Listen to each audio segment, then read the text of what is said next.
As fun as it is to put together a master grade Gundam kit, it's a little bit of a task, and not everybody has the time to do this.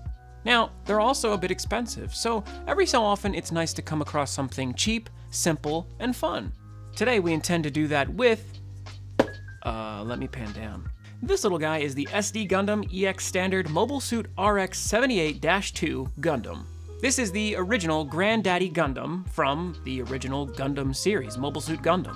This is where it all started, and this is a great model for anybody who just wants a Gundam that looks like, well, a Gundam. But of course, SD would mean it is a super deformed Gundam. SD Gundams are kind of like a chibi version of a mech. I think one of the things I like so much about this kit is that it's the cheapest I've ever purchased. Coming in at only $5, this kit is super cheap, and it's an official kit from Bandai, so you're getting the Gunpla quality that you're looking for, but in such a small package. And I do mean small. This box is really small, and it's easy to ship, so you can get a couple of these and you really won't be racking up a huge bill.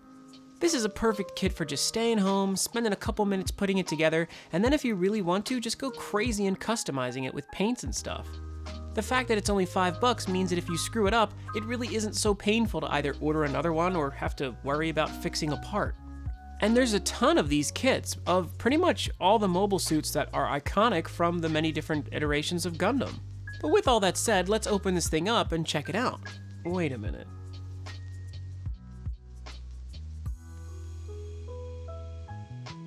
I specifically got these 1 month where I didn't have many other figures in my figure order, and I was like, well, why don't we flesh this out a little bit, and added some more by putting a couple of these kits in there, so you may see another one down the line.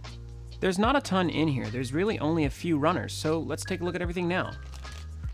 This looks to be his chest and his guns, the decals, the feet, the nuts that go within the joints, and of course all of the white pieces of the armor. So in total there's only 4 runners? I guess you could say 5 if you want to count the weapons, but there's really hardly anything on that runner. But still, that's really not a lot. And of course we have our instructions, and it shows everything here actually in full color, very interesting. Oh, never mind, so much for that. The inside is black and white, but still plenty of advertisements, or not even advertisements. This is just showing you some of the poses for the figure, as well as advertising a high grade version of RX-78-2. So very nice. Now this kit isn't too old, it actually came out in April of 2019, so it's a little under a year old, but with that in mind, there's actually going to be a new kit coming out soon that has both Red Zaku 2 as well as RX-78 in a full kit for about $15, so if you want to get both of them, that's actually not a bad way to do it. And they seem like they're far more intricate as far as the build goes, so if this is too simple, then get something like that. But let's open everything up and put it together.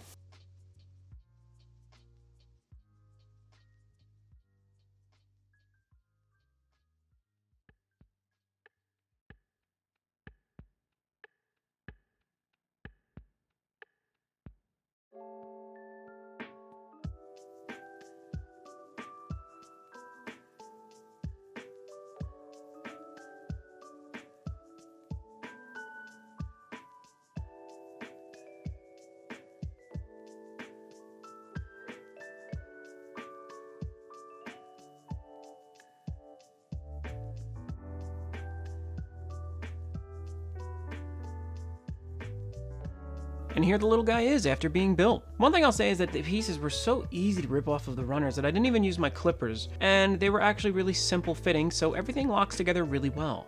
As you can see, he's not very big, but that's fine. This was a $5 kit, and I think for the value, that's pretty darn good. Sure, he doesn't have the same level of detail as a master grade here, but obviously enough, this one, after a couple hours, isn't even close to done. In a matter of 10 minutes, you can get something like this completed, and then if you want to customize it and paint it more and stuff like that, then go ahead, by all means. I didn't put any decals on him except for the eyes, because those are kind of hard to do without the proper paints. And as you can see, as a model kit, he is kind of plain once you build him. So if you do want to go in there and panel line him, I would at least recommend that. Any further painting, and I think you're taking this a little too seriously. His shield's removable. It just plugs into a fitting on his arm. You can plug that in on his back as well, and there's even an advertisement for how you can plug it in another way. And for a $5 kit, it's really not too bad in articulation because it uses these funny little ball joints that are actually pretty versatile. So his arms can go up and down, they can roll around as well on the ball, and then of course inside here you can roll that around at the forearm, which can also be bent at the elbow, and his hand is also on a ball joint as well, so that can move around pretty nicely. The waist is also on a funny little ball joint as well, which allows it to move around just a little bit, but it's mostly just for twisting. His legs are also on ball joints, which are very tight, but that's good because then he stands well, and you can roll those around rather nicely. You cannot bend his leg at the knee, but you can move his foot around decently on a ball joint as well. In all honesty, you can't ask for more for $5. With his limited scale, he actually has quite a bit of posability for this tiny little model kit. If you really wanted to customize and go to town on this thing, then by all means do so. Still, I think as it is, it's a pretty darn good kit. Oh, and it mixes in with the runner, but this is actually his beam saber, though of course it's white because they didn't have a pink runner or anything like that. Either way, just one piece, plugs into his hand really easily, and yeah, you could paint that up pretty simply, and it would look a hell of a lot better, I'm sure. You know, the sticker just isn't cutting it, so it may not be perfect, but I decided to bust out my Gundam markers and, well, I went all in. So I was going to originally just panel line him, but then I got really carried away, and now he looks a million times better. I mean, sure, my novice paint job was pretty poorly done, but I do think it brings a lot more character to this Gundam. One thing I hated about model kits when I would buy them as a kid was that they didn't have the color and they didn't represent what I wanted them to look like. And, well, I guess that's where the whole model kit thing comes in. And right now, I'm trying to work at getting better at this, but eventually I will have paints. But for now, the markers had to do, and they actually worked pretty well. I mean, come on, the crest was completely plain, and it would have been criminal to put a sticker on there, so get rid of those things now. I painted the red accent in on his head, painted in the white on his feet instead of leaving them plain, I painted his sword, I painted everything that I could, even the little yellow turrets on the head, and I think it looks pretty darn good. Another cool thing is on the back, it actually shows you making different weapons for the Gundam by combining pieces that normally would not be assembled in a weapon and then mounting it into his hand. This one is advertised as Originaru Busa, which I don't know if it's supposed to mean original Buster, but this is just the gun with the sword mounted on the bottom and his crest on the side, which looks a little crazy.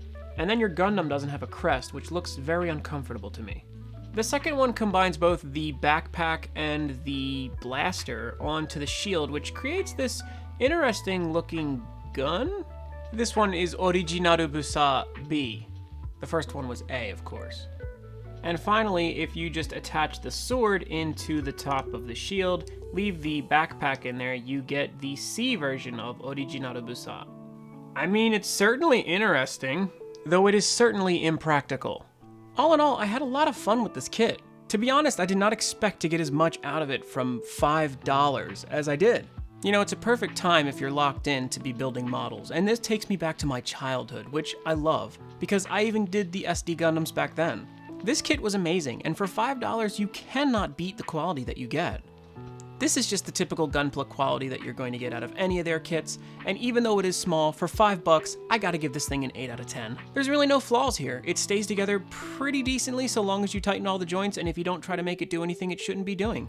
Again, I have to stress, $5. You really can't beat it. Did you know that I imported a pair of Gundam shoes from China? I'm gonna link the video on screen, so why don't you click that and check it out just so that you can help the channel. But what do you think? Do you like Gundams? Do you like this kit? Why don't you comment below and let me know, and like the video if you did indeed like it. Make sure to subscribe to the channel too, because I'm a huge weeaboo. I do these figure reviews all the time and plenty of other related content. Thank you so much for watching, have an amazing weekend, and keep on collecting.